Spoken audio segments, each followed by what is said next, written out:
വല്യേട്ടനും കൈരളി ചാനലുമായിട്ടുള്ള ബന്ധമെന്ന് പറയുന്നത് നമുക്ക് എല്ലാവർക്കും അറിയാവുന്ന കാര്യമാണ്. വല്യേട്ടനില്ലാതെ കൈരളിയില്ല, കൈരളിയില്ലാതെ വല്യേട്ടനില്ല. അതുകൊണ്ട് നമ്മുടെ വല്യേട്ടന് ഇതുപോലെ ഇത്തിരി അനുജന്മാർ നിന്ന് വല്യേട്ടന് വേണ്ടി ഡെഡിക്കേറ്റ് ചെയ്യുന്ന അതിമനോഹരമായ ഒരു പാട്ടുണ്ട്. അത് നമുക്കിവിടെ നിൽക്കാം, നമുക്ക് ജോയിൻ ചെയ്യാം. രണ്ടായാലും അതിനുവേണ്ടി ഞാൻ എം ജി അണ്ണനെ ഒന്ന് വേദിയിലേക്ക് സ്വാഗതം ചെയ്യുകയാണ്. എം ജി അണ്ണ ഒന്ന് രംഗം കൊഴുപ്പാക്കണം നമുക്ക്. എന്നെ ഈ 10000 എന്ന് പേരിട്ട വ്യക്തിയാണ് ഇദ്ദേഹം. ഞാൻ എത്രയോ പാട്ട് പാടിയിരിക്കുന്നു, അതെല്ലാം താൻ എന്ന് തന്നെ പറഞ്ഞിട്ടുണ്ട്. പക്ഷേ ഒരു വേദിയിൽ എന്നെ ആക്ഷേപിച്ച് 10000 ആക്കി.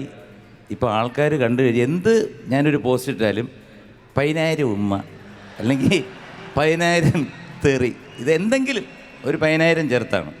പിന്നെ ഇപ്പോൾ ദൈവാധീനം കൊണ്ട് ഒരു ചാനൽ വർക്ക് ചെയ്ത് പൂക്കുറ്റിയായി. പിന്നെ മറ്റൊരാൾ ഇവിടെ നിന്ന് പറയുന്ന കേട്ട് 25000 രൂപയെന്ന്. അതും എനിക്കിപ്പോൾ കേൾക്കാൻ വയ്യ. അല്ല, അത് ഞാനൊന്ന് പറഞ്ഞോട്ടെ. 25000 എന്ന് കേൾക്കുന്നതിന് ചേട്ടന് വിഷമമുണ്ടാവും. കാരണം ഇന്ത്യയുടെ നിയമ സംവിധാനത്തിൻ്റെ അല്ലെങ്കിൽ കേരളത്തിൻ്റെ നിയമ സംവിധാനം, IPC, പീനൽ കോഡ്, കോടതികൾ, വാദങ്ങൾ, കേസുകൾ, പോലീസ് സ്റ്റേഷൻ, നിങ്ങൾ എന്ത് വേണമെങ്കിലും എടുത്തോ. മാങ്ങാണ്ടി പുഴയിലിട്ടതിന് 25000 രൂപയുടെ ഫൈൻ അടച്ച ഒരേ ഒരാൾ എം ജി അണ്ണനാണ്. സത്യമാണ്. പക്ഷെ ഞാൻ കൊടുത്തു. അത് കാരണം എനിക്കൊരു ഗുണം കിട്ടി.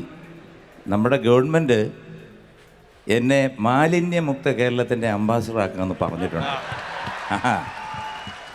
Thank you. വെറും 25000 എന്നല്ല കേട്ടോ ഞാൻ പറഞ്ഞത്, തെറ്റിദ്ധരിക്കും. 10000 അങ്ങനെ ഞാൻ പറഞ്ഞത്. അപ്പോൾ നമ്മുടെ മമ്മൂക്കയുടെ വലിയേട്ടനൊന്നും അല്ലത്.